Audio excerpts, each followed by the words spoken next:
NIC एसियामा विश्वासको सत्ता पैसा दिन जाँदा ब्याङ्कले अनेक बहाना गरेर तपाईँलाई रिटो आक्रमणदैछ रे। एनआईसी एसियाको कर्मचारी हुनु भन्दै एक दहाई ग्राहकको लाखौं रुपैयाँ एक्ज्याक्ट लक्ष्मी बुझ्ने टाइममा एनआइसी एसिया ब्याङ्कको स्विफ्ट सर्भर ह्याक हुन्छ। बैंक पनि साथी पनि।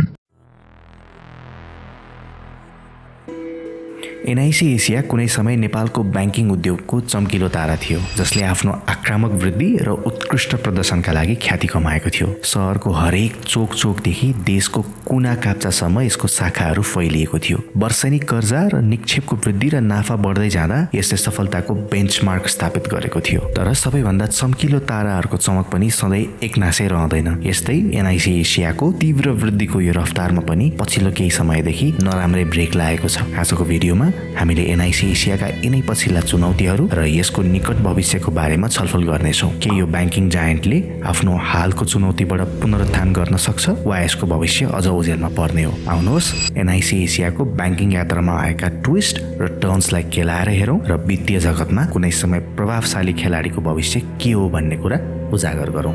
आर्थिक वर्ष 2079-80 अघिसम्मको 10 वर्षको अवधिमा एनआइसी एसिया ग्रोथ मसिन थियो।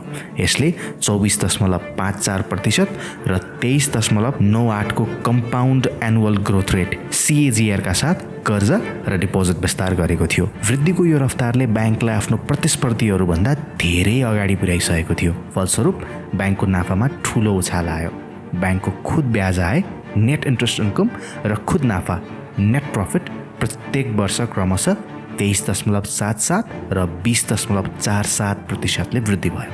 यद्यपि एनआइसी एसियाको मुख्य व्यवसाय तीव्र गतिमा बढे पनि शुल्क र कमिसनहरूको वृद्धिमा भने त्यति प्रगति हुन सकेन। विगत 5 वर्षमा गैर ब्याज आय प्रत्येक वर्ष औसतमा 2.1% मात्र वृद्धि भयो र यो कुल सञ्चालन आयको हिस्साको रूपमा 2075-76 26.78% बाट घटेर अहिले 18.42% मा सीमित रहन पुग्यो, जसले ब्याङ्कको विविधीकरण र अतिरिक्त आम्दानी स्रोतहरू सृजना गर्ने प्रयासहरू सोचे अनुरूप प्रभावकारी हुन नसकेको सङ्केत गरेको छ। यसले ब्याङ्कको दीर्घकालीन स्थिरता र वित्तीय स्वास्थ्यको बारेमा चिन्ता बढाएको छ। साथै ब्याङ्कले परम्परागत रूपमा उच्च जोखिमको रूपमा हेरिने खुद्रा क्षेत्रमा धेरै कर्जा प्रवाह गरे तापनि निष्क्रिय कर्जा NPL-लाई निकै कम राख्न सफल भएको थियो, जुन 4 वर्षको अवधिमा औसत 0.56% मात्रै थियो। तर आर्थिक वर्ष 2080-81 को अन्तिम त्रैमासिकसम्म यो अनुपात बढेर कुल कर्जाको 3.41% पुग्यो। एनआइसी एसियाले ब्याङ्किङ क्षेत्रको मुख्य पुँजीको 4.03% र कुल पुँजीको 4.46% मात्र ओगटे पनि निजी क्षेत्रको कर्जा प्रवाहमा 5.34% हिस्सा ओगटेको थियो। यसैबीच आर्थिक वर्ष 2079-80 सम्मको 5 वर्षको अवधिमा एनआइसी एसियाले 18.81% को औसत प्रतिफल हासिल गरेको थियो। तर पछिल्लो समय एनआइसी को चमक हराउँदै गएको छ। ब्याङ्कको सामु चुनौतीको ठुलो पहाड उभिएको छ, अर्थात् ब्याङ्कको आक्रामक वृद्धिमा नराम्रै ब्रेक लागेको छ। तर के कारणवश लाग्यो ब्याङ्कको आक्रामक वृद्धिमा ब्रेक?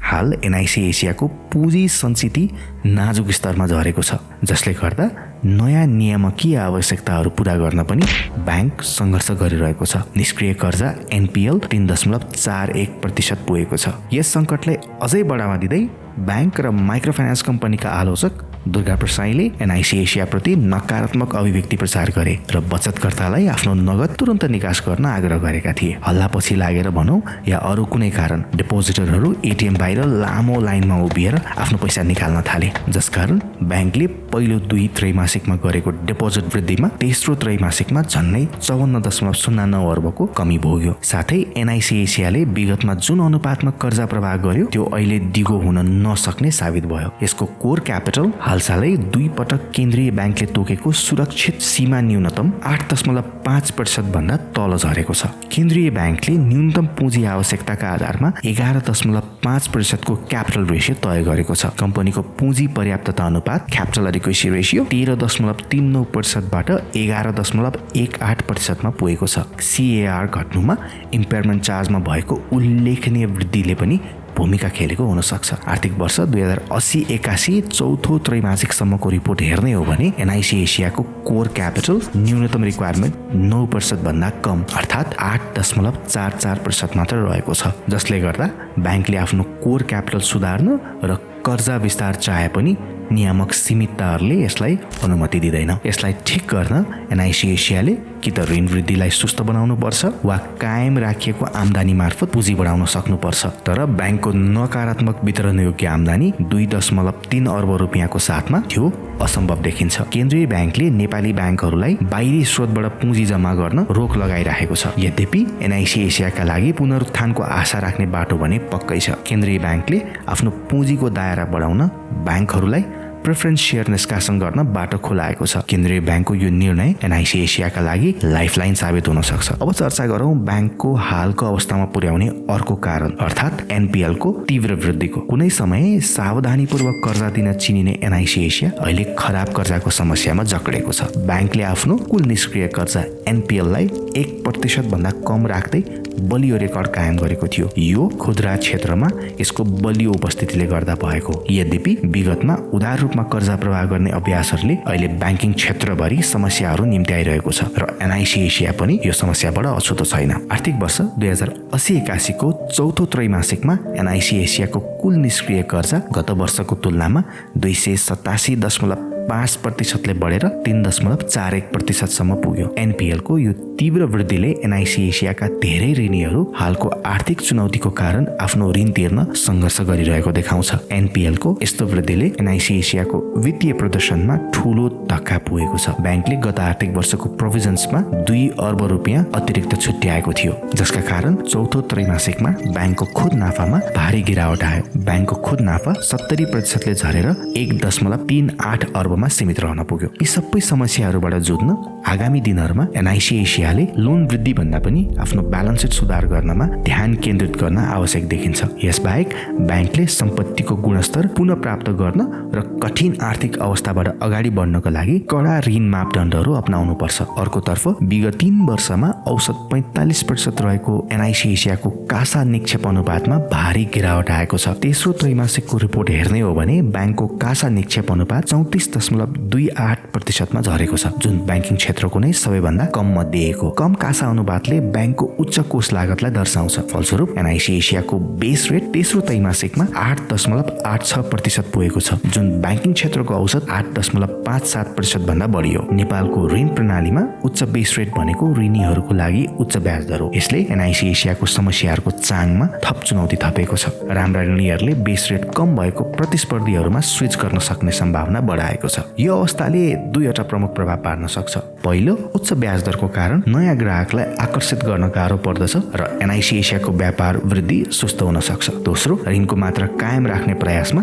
एनआइसी एसियाले जोखिमपूर्ण ऋणीहरूलाई कर्जा प्रवाह गर्न सक्छ, जसले सम्पत्तिको गुणस्तरलाई थप हानि पुर्याउन सक्छ। यो यस्तो साङ्लो जालो हो जसबाट एनआइसी एसिया बाहिर निस्कन सक्नु पर्दछ। अब कुरा गरौँ ब्याङ्कको तरलताको समस्याको। सन् 2024 को मध्य अप्रेलसम्म एनआइसी एसियाको तरलता प्रोफाइलमा समस्या देखिएको छ। ब्याङ्कको 1 वर्षभित्र परिपूर्ति गर्नुपर्ने दायित्व 301.7 अर्ब रुपियाँ रहेको छ भने सम्पत्ति 278.9 अर्ब रुपियाँ मात्र रहेको छ। यसको अर्थ एनआइसी एसियाले आफ्नो सर्ट टर्म आवश्यकताहरू पूरा गर्न उच्च लागतमा ऋण लिनुपर्ने हुन सक्छ, जसले ब्याङ्कको नाफा अझ घटाउन सक्छ। नियामकहरूले एनआइसी एसियालाई थप तरलता रिजर्भ राख्न पनि निर्देशन दिन सक्छ। यसले ब्याङ्कको लगानी गर्ने क्षमतालाई सीमित गर्नेछ, जसकारण एनआइसी एसियाले आफ्नो फोकस ऋण पोर्टफोलियो विस्तार गर्न भन्दा तरलता समस्या समाधान गर्नतिर केन्द्रित गर्ने सम्भावना बढिरहेको देखिन्छ। अब कुरा गरौँ ब्याङ्कको क्षतिग्रस्त छवि र यसको असरको। एनआइसी एसियाको खाउमा नुन छर्कने काम ब्याङ्कको ग्राहकहरूमा बिग्रिँदो छविले गरेको छ। सन् 2024 को सुरुमा एनआइसी एसिया ब्याङ्कको 50 शाखा बन्द हुने हल्ला फैलिएको थियो। यस सङ्कटलाई अझै बढावा दिँदै ब्याङ्क र माइक्रो फाइनान्स कम्पनीका आलोचक दुर्गा प्रसाईले एनआइसी एसिया टाट पल्टिन लागेको अफवाह फैलाए र बचतकर्तालाई आफ्नो नगद तुरुन्त निकाल्न आग्रह गरेका थिए। एकाएक ठूलो संख्यामा शाखा बन्द हुने र ब्याङ्क टाट पल्टिने अफवाहहरूले निक्षेपकर्ताहरूमा आतंक पैदा भयो। पैसा निकाल्न बचतकर्ताहरूको एटिएम बाहिर लाइन नै लाग्न थाल्यो। त्यसकारण 3 महिनामा ब्याङ्कको निक्षेप 54 अर्ब 9 करोडले घट्यो। यो गिरावट बीच चाखलाग्दो कुरा के हो भने यसले ब्याङ्कलाई अस्थायी रूपमा मद्दत गर्यो। यसको क्रेडिट टु डिपोजिट अनुपात 77%बाट 86%मा सुधार भयो र यसले नेट इन्ट्रेस्ट मार्जिनमा थोरै भए पनि वृद्धि देखियो। तर यी अल्पकालीन लाभहरूले दीर्घकालीन क्षतिलाई भने ठिक गर्दैनन्। सम्पूर्ण वित्तीय क्षेत्र नै विश्वासमा अडिएको हुन्छ। एनआइसी एसियाको क्षतिग्रस्त छवि एक गम्भीर समस्या हो। गुमेको छवि पुनर्स्थापना एक कठिनाइको काम हुनेछ, जसले ब्याङ्कको वृद्धि र आगामी वर्षहरूको कार्य सञ्चालनमा थप चुनौती थप्नेछ। तर एनआइसी एसियाका लागि अन्धकारका बादलहरू मात्रै छन् भन्नु गलत हुन्छ। एनआइसी एसिया एउटा बलियो जगमा उभिएको छ। बलियो खुद्रा कर्जा विस्तारको इतिहास र कुनै समय अनुकूल कासा अनुपात भएको ब्याङ्कको व्यवस्थापनको ट्र्याक रेकर्ड राम्रो रहेको छ। यदि आफ्ना वर्तमान समस्याहरूलाई सम्बोधन गर्दै निक्षेपकर्ताहरूको विश्वास पुनर्स्थापित गर्न सक्यो र कडा ऋण प्रवाह अभ्यासहरू अपनाउन सक्यो भने एनआइसी एसियाले बाउन्स ब्याक गर्न सक्छ। तर पक्कै पनि यो लामो र कठिन प्रक्रिया हुनेछ र यो समयले नै बताउनेछ।